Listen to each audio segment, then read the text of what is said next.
नमस्कार, स्वागत है आप सभी का YouTube channel knowledge TV Haryana. आज 2 जनवरी बृहस्पतिवार दोपहर 1:30 बजे तक हरियाणा से 8 बड़ी खबरें सामने आ रही है। 8 जबरदस्त घोषणा, आदेश, ऐलान। क्या है पूरी जानकारी, आइए देखते हैं। हरियाणा की सबसे तेज, सबसे सटीक जानकारी के लिए यूट्यूब चैनल नॉलेज टीवी को सब्सक्राइब जरूर कर लें। तो चलिए देखते हैं हरियाणा से 8 बड़ी खबरें, घोषणा, ऐलान।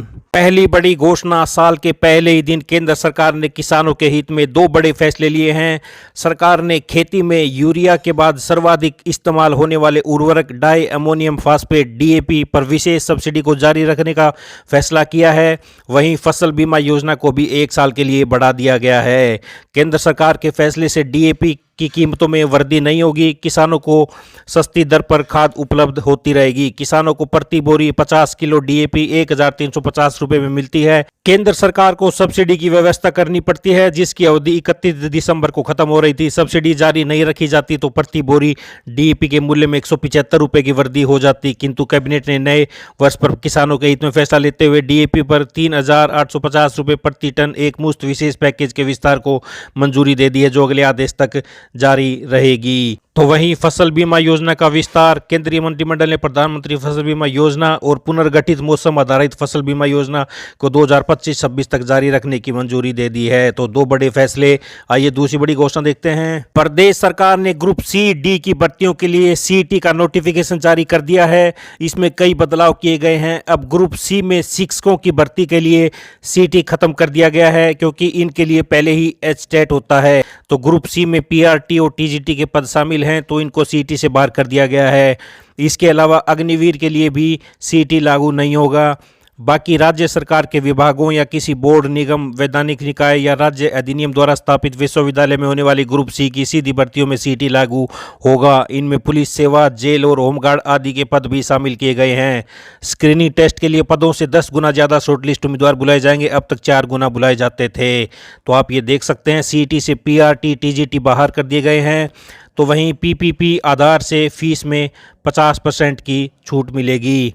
तो एक बार पंजीकरण के लिए 1000 रुपये फीस होगी। अंक सुधार के लिए दोबारा शामिल होना है तो फिर फीस जमा करानी होगी। सामान्य वर्ग के अभ्यर्थी पीपीपी देते हैं तो फीस में 50% छूट मिलेगी। ऐसे ही पीपीपी देने पर एक्स सर्विसमैन के बच्चों को भी 50% छूट मिलेगी। सामान्य या आरक्षित वर्ग की महिलाओं, disable category, SC, BC, EWS व एक्स सर्विसमैन के लिए पीपीपी देने पर 25% ही फीस ली जाएगी। पीपीपी न देने पर 50% फीस लगेगी। बाहरी कैंडिडेट के आधार कार्ड देने पर 50% की छूट मिलेगी। तो पीपीपी और आधार कार्ड से ऐसे मिलेगी पंजीकरण फीस में छूट। यदि किसी ने 2022 के दौरान सीईटी पास कोई अभ्यर्थी नियुक्ति न होने पर दोबारा टेस्ट में शामिल होता है तो अंकों की मान्यता के लिए भी नियम बनाया है। 2022 में यदि किसी ने 70% अंक हासिल किए और दोबारा वह 80% हासिल करता है तो बाद वाले अंक मान्य होंगे। वह भी तब से जब अंक सुधार का टेस्ट दिया है। यदि किसी के अंक दूसरे मौके में कम रहते हैं तो उसके पहले वाले अंक माने जाएंगे। उन अंकों के 3 वर्ष भी उसी समय से माने जाएंगे। एचएसएससी की ओर से जारी अधिसूचना के अनुसार लंबे विवाद के बाद सामाजिक आर्थिक आधार के अतिरिक्त 5 अंक घटा दिए गए हैं। अब इससे कट ऑफ में भी बदलाव हुआ है। अब सामान्य वर्ग के लिए कट ऑफ 50% और आरक्षित वर्ग के लिए कट ऑफ 40% तय की गई है। यदि योग्य अभ्यर्थी नहीं मिलते हैं तो कमीशन भर्ती के लिए दोबारा विज्ञापन जारी करेगा। वहीं ग्रुप डी में ज्वाइनिंग के 90 दिन बाद कोई समान वेतन वाले दूसरे पद पर जाना चाहता है तो उसे सीईटी दोबारा देना होगा। साथ ही मेरिट में आना होगा। ज्वाइनिंग के 90 दिन गुजरने के बाद पहले दिया सीईटी अमान्य हो जाएगा। तो सामान्य वर्ग के लिए कट ऑफ 50%, आरक्षित वर्ग के लिए 40% तय। पुलिस, जेल विभाग और होमगार्ड की भर्ती भी सीईटी के जरिए होगी। सीईटी से पीआरटी और टीजीटी को बाहर कर दिया गया है। पीपीपी आधार से फीस में 50% की छूट मिलेगी। तो ये बड़ी अपडेट आई। अगली बड़ी घोषणा देखते हैं। तो मार्च में सीईटी संभव समय बढ़ाने के लिए हाई कोर्ट से अपील करेगी सरकार। सीईटी मार्च में होने की संभावना है, क्योंकि अभी तैयारियों के लिए सरकार को समय चाहिए। फरवरी में निकाय चुनाव होने हैं, इसलिए सरकार पंजाब एवं हरियाणा हाई कोर्ट में परीक्षा के लिए समय मांग सकती है। हालांकि पंजीकरण जनवरी में शुरू हो सकते हैं। मुख्य सचिव कार्यालय एचएसएससी को सीईटी की तैयारी के लिए पत्र लिखेगा। तो वहीं ग्रुप ए, बी की परीक्षाओं के लिए पंजीकरण के लिए आधार कार्ड को अनिवार्य कर दिया गया है। एचपीएससी ने ग्रुप ए और बी की नौकरियों के लिए आधार कार्ड अनिवार्य कर दिया है। पंजीकरण के लिए आधार कार्ड देना जरूरी होगा। मंत्रिमंडल की बैठक में इस पर मोहर लग चुकी है। तो सीईटी हिंदी और अंग्रेजी दोनों भाषाओं में होगी। एक बार सीईटी पास अभ्यर्थी 3 साल तक वैधता रहेगी।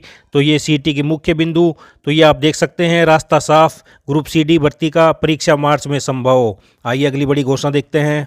हरियाणा से जुड़े होंगे 25% पर्सन। सीटी ग्रुप सी के लिए 2 पार्ट में होगा। 75% पर्सन सामान्य ज्ञान तरक्की की योग्यता अंग्रेजी हिंदी कंप्यूटर। 25% हरियाणा के इतिहास करंट अफेयर साहित्य भूगोल और पर्यावरण से संबंधित रहेंगे। तो शैक्षणिक पद भूतपूर्व अग्निवीर और सीधी भर्ती के ग्रुप डी के सभी पद इससे बाहर रहेंगे, जिनके लिए न्यूनतम शैक्षणिक योग्यता 10वीं से कम मैट्रिक से कम है, वो सीटी से बाहर रहेंगे। तो होमगार्ड की भर्ती भी अब सीटी से होगी। आइए अगली बड़ी घोषणा देखते हैं। वित्त विभाग ने अब उन विभागों पर शिकंजा कस दिया जो बजट मिलने के बावजूद खर्च नहीं कर रहे हैं। अब इनसे बैंक में पैसा रखने पर ब्याज लिया जाएगा। सरकार का मकसद समय पर प्रोजेक्ट पूरे कराना है। कई विभाग सरकार द्वारा पैसा जारी करने पर भी उसका उपयोग नहीं कर पाते हैं। ज़्यादातर विभाग आखिरी तिमाही में खर्च करते हैं सबसे ज़्यादा खर्च। तो आप देख सकते हैं सीएम ने भी देरी करने वालों पर दिए थे कार्रवाई करने के निर्देश।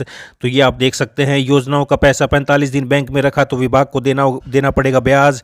45 दिनों तक पैसा जमा रखने पर सावधि जमा दर के अनुसार लिया जाएगा ब्याज।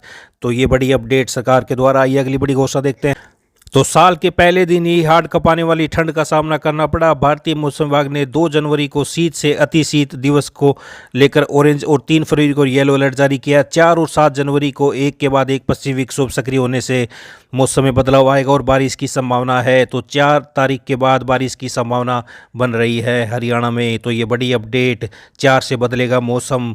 बड़ी अपडेट मौसम से आई। अगली बड़ी घोषणा देखते हैं। सीईटी के सिलेबस को 2 भागों में बांटा गया है। इसमें ए और बी भाग होंगे। ए में 75% अंक जनरल अवेयरनेस, रीजनिंग, अंग्रेजी, हिंदी और क्वांटिटेटिव एबिलिटी के होंगे, जबकि बी में 25 अंक इतिहास, भूगोल, पर्यावरण, करंट अफेयर, लिटरेचर और कल्चर आदि से संबंधित होंगे। आवेदन के लिए हरियाणा कर्मचारी चयन आयोग की ओर से जल्दी पोर्टल खोला जाएगा, जिसके बाद फरवरी मार्च में नए नियमों के साथ सीईटी होने की संभावना है। शीतकालीन अवकाश के दौरान शिक्षा विभाग ने स्कूल न जाने वाले बच्चों को ढूंढना शुरू कर दिया है। इसके लिए शिक्षा विभाग ने विशेष प्रशिक्षण केंद्र के सदस्यों, शिक्षकों समेत नंबरदार, सरपंच, आंगनबाड़ी कार्यकर्ताओं को जिम्मेदारी सौंपी है। इनके सहयोग से बुधवार से सर्वे शुरू किया गया है। शिक्षा विभाग ने इसकी 3 श्रेणियां बनाई है। तो समग्र शिक्षा विभाग की तरफ से ये सर्वे 15 दिसंबर तक चलेगा। सर्वे के दौरान मिली रिपोर्ट को शिक्षा विभाग निदेशालय को भेजेगा। तो ये फतेहाबाद जिले से बड़ी अपडेट। विद्यालय नहीं जाने वाले विद्यार्थियों को खोज रहे अध्यापक और नंबरदार। 15 जनवरी तक सर्वे कर खोज पाएंगे पढ़ाई छोड़ने वाले बच्चे। तो ये हरियाणा से दोपहर 1:30 बजे तक की 8 बड़ी खबरें, घोषणा, ऐलान। हरियाणा की हर छोटी से बड़ी जानकारी, योजना, घोषणा, हरियाणा की हर छोटी से बड़ी योजना, घोषणा, आदेश सभी के लिए यूट्यूब चैनल नॉलेज टीवी को सब्सक्राइब जरूर कर लें। चैनल सब्सक्राइब करके बेल आइकन का बटन जरूर दबाएं, घंटी का बटन जरूर दबाएं, ताकि अगली वीडियो का नोटिफिकेशन आपके पास पहुंच सके। तो वीडियो को ज़्यादा से ज़्यादा लाइक करें, शेयर करें, कमेंट करें, सब्सक्राइब करें, ताकि ज़्यादा से ज़्यादा लोगों के पास यह जानकारी पहुँच सके। तो यूट्यूब चैनल नॉलेज टीवी को सब्सक्राइब करके घंटी का बटन जरूर दबाएँ। तो इस घोषणाओं में इतना ही। मिलते हैं अगली बड़ी घोषणाओं के साथ। हरियाणा की दिन भर की ताज़ा की घोषणाएं आपको यहां पर मिलती रहती हैं, तो चैनल को सब्सक्राइब जरूर कर लें। धन्यवाद।